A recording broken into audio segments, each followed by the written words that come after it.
Hi guys, today we're going to take a look at Wintercourt for beginners, that is for level 400 plus paladins. So this video is intended for people who are just trying to get started at Wintercourt. So the assumption is you have no charms, no praise, and yeah, you're basically just coming to Wintercourt for the first time on your paladin.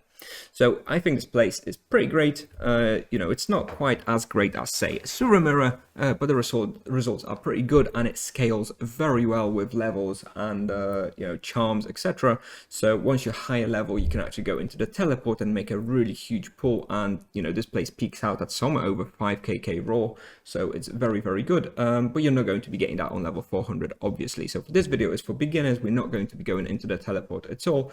This video will help you get used to this spawn and unlock your charms, etc. So let's take a look at the results you can expect at Wintercourt at level 400. All of these results were recorded on my paladin around the level 400 to 420. The first 30-minute analyzer was the first time I ever went to Wintercourt on this paladin, so we can see the raw experience a little bit lower than on the other two analyzers. The other two analyzers were after I've already been hunting there for a few hours, so I figured out how to move, where to go, how to prioritize the pulls. And anyway, taking a look at those, you can expect somewhere around 3.7kk raw on this, Wintercourt for beginners route that I'm going to show you, which is about 5.1kk on 150% and loot of about 5 to 800k per hour. So those are pretty damn good results for level 400 paladin. Of course, this is not as good as a Sura Mirror, for example, or maybe Roshamur West, but this is a very solid spot. I certainly enjoy hunting here, loads of nice bestiaries, so I think it's pretty great, definitely worthwhile to come here, get your charms, etc. For difficulty, I give it a 7 out of 10. It is actually pretty difficult. Those monsters are pretty strong at level 400. You have to be careful, especially there's a couple of pulls on the highest floor where you need to be super careful, and we will talk a little bit about that a little bit later. So it's not a super easy spawn by any means, but it's not, it's not that hard either. There's a lot of ice protection in the equipment for paladins, so you can kind of do all right. 7 out of 10 is what I give it.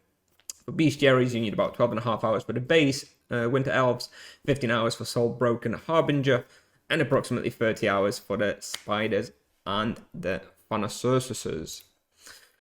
So, moving on, I recommend level 400 plus for Paladin solo. I think it's going to be very tough beforehand. You probably can try, but it's not really going to be worthwhile, in my opinion. If you're lower level, just go to Asuras, for example. It's going to be miles better.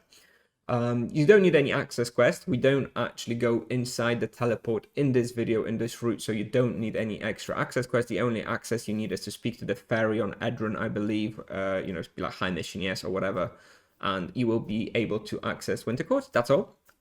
And this place can effectively be hunted by pretty much everyone solo at some level. It's very popular for duos as well, for EKEDs.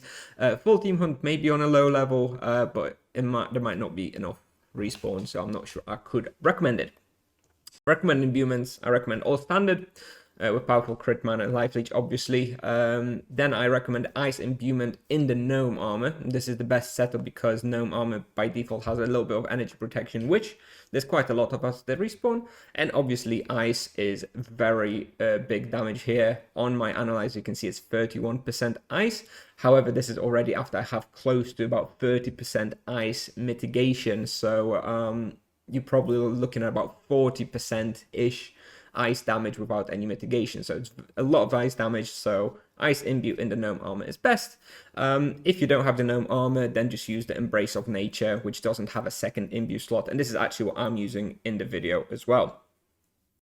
And yeah, damage breakdown, prioritize physical protection followed by ice protection, obviously. In my calculations, Soul Stalkers, if you have them, so the level 400 shoes, boots, are slightly better than the Fever Bloom boots, which give you 7% ice protection. So I actually use Soul Stalkers. For supplies per hour, I use approximately 1600 great manas, around 20 ultimates. I usually just tend to use great manas where I can and only use ultimates in emergencies. Approximately 1600 diamond arrows, 800 GFBs, and approximately 50 SDs to finish off Thanacersuses when you have like 1 or 2 of them at the very end of a pull. Because you don't have charms here on them, so they often end up just being left over, so you will really want to kill them quickly, so that's where I use SDs. Charms, like I mentioned, I'm assuming you have no charms here for this video. Once you've unlocked everything, and you'll probably want something like Inflame and Poison, I think are the best two. You can also get like Zap, Divine Wrath, Wound, Dodge on the other monsters as well somehow. I don't remember exactly, but I will cover this in detail in the 500 plus video in a few months. And for the wheel, I recommend at this level T1 Gift of Life, because this is quite a difficult place. You will hit a few red HP, so I recommend having a Gift of Life. It might save you. And the character you will actually see in the video is level 420 RP with 122 distance skill and 34 magic level with loyalty, and no praise and no charms active. So let's start with the route. So you actually come in somewhere around here on the level 0, and usually what I do is I'll go in, I'll do a big pull, in the central room somewhere around here. I'll end up killing it somewhere here. I then go down to level -1. In -1, I do kind of a loop like this, just pulling things out of each of the 4 corridors, and then I sort of go back to the center and sort of kill everything around here. Then I come out back on level 0. I go north, get all the monsters here, just basically pull everything, and keep going south, pulling everything up. Do a big pull somewhere around here, as you can see, somewhere here. I hope it's clear. I didn't pick the best color, but I hope you can see. And once that pull is over, I use Levitate up. There's a Levitate spot right here, which will bring you to level +1. So moving on to +1, this is where you come in. This is where you levitate up. At this point, I rush north. Pull whatever I can from here. It's usually a few Arachnophobicas, and I pull everything back down to the stairs, and I kill everything in this room right here on +1. Let me just change my color real quick, because I think this blue is probably not that great. Maybe we'll switch to green.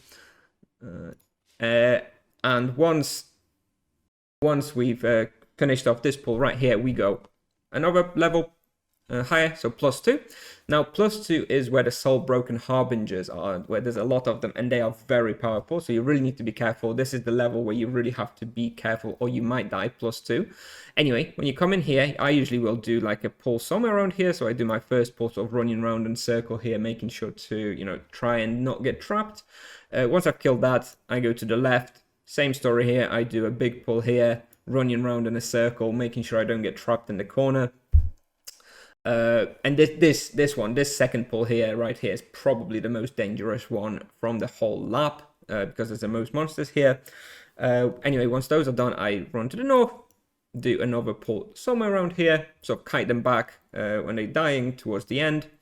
Once that is done, I don't enter the teleport. Like I mentioned, it's just a beginner's video. And then I go to +1. So I go down the stairs to +1. I come out here. Then I just pull everything up to the north and kill everything here by the stairs. And at that point, I go down to level 0 and sort of restart the loop. I sort of take everything from here with me, have it follow me, do a big loop on the surface, come back to the first pull, kill stuff somewhere here around the stairs, and go back to -1 and repeat the loop. So that's it. That's what I do. I'm going to show you the video in a minute. And yeah, as a summary, again, I think this is a pretty great spot overall. Definitely highly recommended for Paladins at this level. And yeah, I hope you enjoyed the video. Thank you to all my YouTube members. I'm going to do a shout out for them in a minute. Thanks everyone for watching, and I'll see you in the next one. Bye bye.